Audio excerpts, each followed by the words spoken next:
Maraming salamat, Cathy. Asahan nga ang paglakas pa ng relasyon ng Pilipinas at Estados Unidos. Nagsagawa nga ng courtesy call ang U.S. Congressional Delegation kung saan formal nila ipinabot kay Pangulong Aquino ang pagkilala nila sa naging desisyon nito na iakyat na sa International Tribunal ang issue ng West Philippine Sea. Samantala, personal na rin nila ipinabot ang kanilang paghingi ng paumanhin sa pagsadsad ng USS Guardian sa Tubata Harif.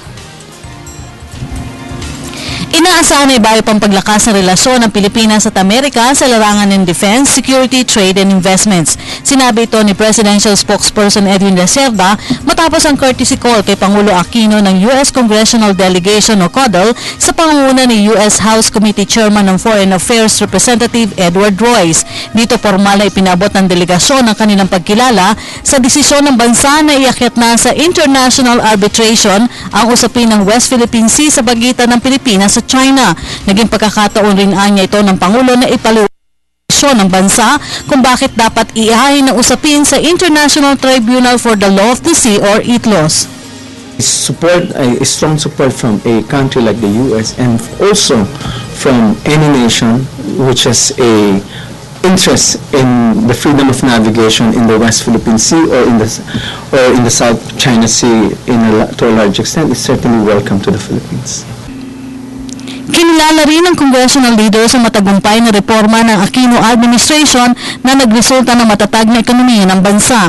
Ipinabot naman ng Pangulo ang pasasalamat partikular kay Representative Royce na isa sa mga nagsusulong ng Save Our Industries Act sa U.S. Congress. Kapag naging batas, inaasahan ng dagdag na trabaho at oportunidad sa mga Pilipino dahil magbibigay daan ito sa paglakas ng kalakalan sa pagitan ng Philippine apparel industry at U.S. textile industry. These are congressmen who are enthusiasts for the Philippines. As you know, Congressman Ed Royce sponsored the Save Our Industries Act or the SAVE Act. He was a co-sponsor of the Save Our Industries. During the congressional courtesy call, a number of them expressed their appreciation for the warm hospitality that we Filipinos extended to their visit, and that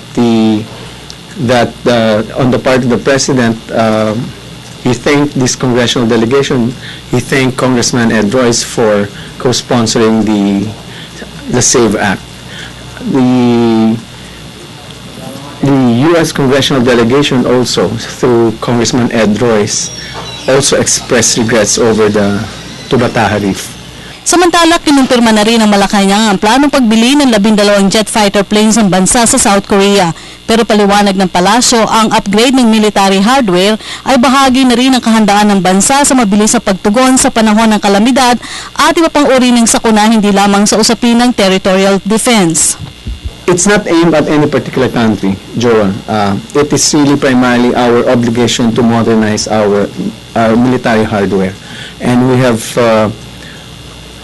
already decommissioned our jets. Our jets are named, the details of those jets, the names, but they have been decommissioned. We don't have any existing jets right now that are in use, and therefore it is necessary for us to upgrade based on our commitment to upgrade our military hardware.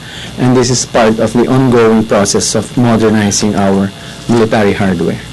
Sir, but will this be deployed in the West Philippine Sea? It will be deployed whenever it is necessary. If there is a disaster, it will be deployed to monitor and to see the extent of damage, for instance, in a disaster area. It will be deployed whenever there's a need to be deployed. Again, as part of it, it's going to be used for training, for interdiction, for disaster response. Samantala, nagsagawa na rin ng courtesy call sa Pangulo si Mayor Raymond Benaventura ng Daly City. Si Benaventura ang ikalawang Filipino-American na naging mayor ng naturang syudad. At yan po ating pag-uulat mula dito sa Malacanang sa tulong ng RTVM. Ako po si Rocky Ignacio para sa Telebisyon ng Bayan.